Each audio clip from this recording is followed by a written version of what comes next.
Assalamualaikum warahmatullahi wabarakatuh. Halo, saya Lala Rahmawati, NIM 2088688 dari kelas 1A Pendidikan Geografi, Universitas Pendidikan Indonesia. Pada video kali ini, kita akan belajar tentang mineral. Ruang lingkup yang akan dibahas yaitu klasifikasi mineral, identifikasi mineral, dan pemanfaatan mineral. Yang pertama, mari kita bahas mengenai klasifikasi mineral. Klasifikasi mineral dapat dilihat berdasarkan sifat fisik dan sifat kimia. Klasifikasi mineral berdasarkan sifat fisik. Mineral adalah senyawa yang terbentuk oleh proses alam melalui proses geologis, biasanya bersifat padat, mempunyai komposisi kimiawi tertentu, serta mempunyai sifat fisik tertentu pula. Pada umumnya, mineral bersifat padat, akan tetapi dapat juga berwujud cair atau gas. Untuk membedakan mineral yang satu dengan yang lainnya, dapat menggunakan berbagai sifat-sifatnya yang berbeda, seperti bentuknya, cara terjadinya, belahan dan pecahannya, warna, kilap dan sifat tembus cahaya, kekerasan, berat jenis, kemagnetan, susunan kimia, dan beberapa sifat lainnya. Klasifikasi mineral berdasarkan sifat kimia. Berdasarkan senyawa kimiawinya, mineral dapat dikelompokkan menjadi mineral silikat dan mineral non-silikat. Mineral silikat. Hampir 90% mineral pembentuk batuan adalah dari kelompok ini, yang merupakan persenyawaan antara silikon dan oksigen dengan beberapa unsur metal. Karena jumlahnya yang besar, maka hampir 90% dari berat kerak bumi terdiri dari mineral silikat dan hampir 100% dari mantel bumi sampai kedalaman 2.900 km dari kerak bumi. Silikat merupakan bagian utama yang membentuk batuan, baik itu sedimen, batuan beku, maupun batuan malihan. Silikat pembentuk batuan yang umum dibagi menjadi dua kelompok, yaitu kelompok ferromagnesian dan non-ferromagnesian. Mineral silikat ferromagnesian adalah mineral silikat yang mengandung ion besi dan atau magnesium di dalam struktur mineralnya. Mineral-mineral silikat ferromagnesian dicirikan oleh warnanya yang gelap dan mempunyai berat jenis 3,2 sampai 3,6. Berikut beberapa contoh mineral silikat ferromagnesian, yaitu mica biotit, amphibol, pyroxene, dan olivin. Selanjutnya, mineral silikat non-ferromagnesian adalah mineral-mineral silikat yang tidak mengandung ion-ion besi dan magnesium. Mineral-mineral silikat non-ferromagnesian dicirikan umumnya mempunyai warna lebih terang dan berat jenis rata-rata 2,7. Berikut beberapa contoh mineral silikat non-ferromagnesian, yaitu mica muscovite, feldspar orthoclase, feldspar plagioclase, dan kuarsa. Mineral non-silikat adalah kelompok mineral yang unsur pembentuknya bukan dari silika. Beberapa mineral sebagian besar tidak mengandung kombinasi silikon dan oksigen, seperti yang mineral silikat lakukan. Kelompok mineral yang disebut non-silikat yang ditemukan hanya 8% dari kerak bumi. Mineral non-silikat termasuk sumber daya yang sangat berharga bagi manusia, seperti emas, logam mulia, perak, dan platinum, logam yang berguna seperti besi, aluminium, dan timah, permata berlian, dan rubi. Secara garis besar, hampir semua jenis mineral ini mempunyai komposisi kimia yang sederhana, yaitu berupa unsur sulfida bila unsur logam bersenyawa dengan sulfur, atau oksida bila unsur logam bersenyawa dengan oksigen, dan lain sebagainya. Pembahasan yang kedua, yaitu mengenai identifikasi mineral. Mineral dapat diidentifikasi berdasarkan sifat fisiknya secara khusus, antara lain bentuk kristal, warna, cerat, kilat, belahan, pecahan, kekerasan, berat jenis, sifat dalam, kemagnetan, dan sifat-sifat lain. Yang pertama, bentuk kristal. Bentuk mineral ada dua macam. Pertama, kristalin. Apabila mineral mempunyai bidang kristal yang ideal dan biasanya terdapat pada mineral yang mempunyai bidang belahan, seperti bangun kubus, contohnya galena dan pirit, bangun prismatik, contohnya amphibol dan pyroxene, bangun dodecahedron, contohnya garnet. Lalu yang kedua, amorf. Apabila mineral tidak mempunyai batas-batas kristal yang jelas, contohnya dolomit. Yang kedua, warna. Warna pada mineral adalah warna yang kita tangkap dengan mata apabila mineral terkena cahaya atau spektrum cahaya yang dipantulkan oleh mineral. Warna mineral dapat dibedakan menjadi dua, yaitu warna idiokromatik, apabila warna mineral selalu tetap, pada umumnya dijumpai pada mineral-mineral yang tidak dapat tembus cahaya atau berkilap logam. Yang kedua, warna alokromatik, apabila warna mineral tidak tetap, tergantung pada material pengotornya. Umumnya dijumpai pada mineral yang tidak tembus cahaya atau berkilap non-logam. Warna tidak dapat diandalkan dalam identifikasi mineral karena suatu mineral dapat memiliki lebih dari satu warna. Misalnya, kuarsa dapat berwarna putih susu, ungu, coklat kehitaman, atau tidak berwarna alias bening. Yang ketiga, cerat. Cerat merupakan warna mineral dalam bentuk hancuran atau serbuk. Hal ini dapat diperoleh apabila mineral digoreskan pada bagian yang kasar pada suatu keping porselen atau dapat dilakukan dengan membubuk mineral kemudian dilihat warna bubuk tersebut. Cerat dapat berupa warna asli mineral, dapat pula berbeda. Yang keempat, kilat. Kilat sering juga disebut kilapan, merupakan kenampakan suatu mineral yang ditunjukkan dari pantulan cahaya yang dikenakan padanya.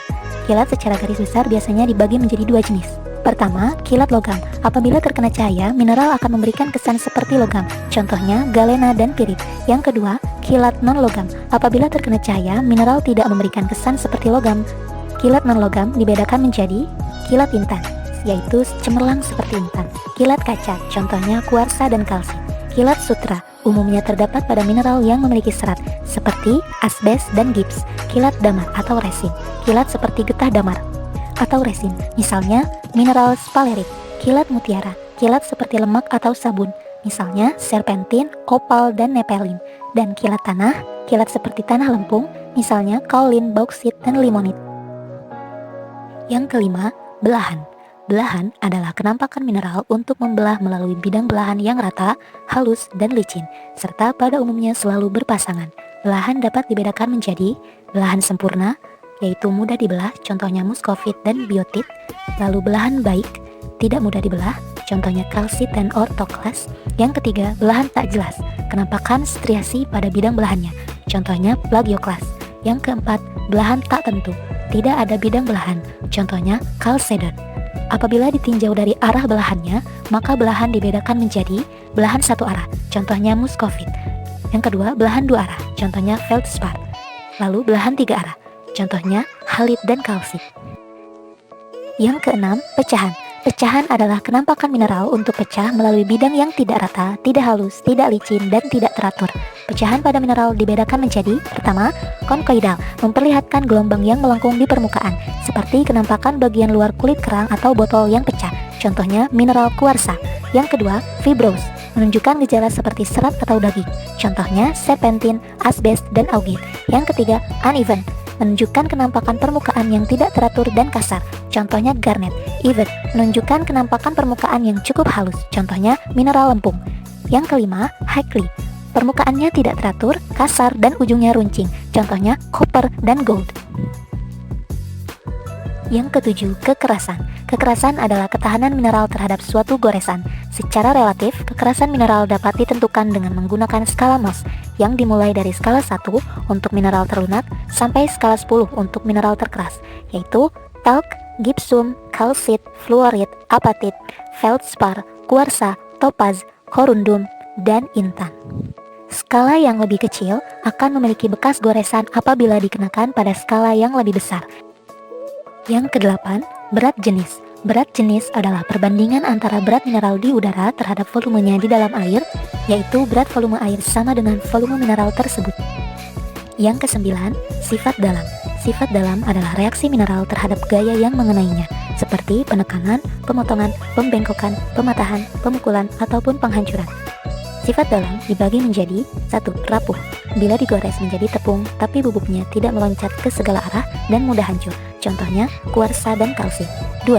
Dapat diiris dengan pisau dan memberikan kenampakan yang halus dan rata pada bekas irisannya, contohnya gipsum. Yang ketiga, dapat dipintal. Mineral dapat dipintal seperti kapas, contohnya asbes. Yang keempat, dapat diterpa.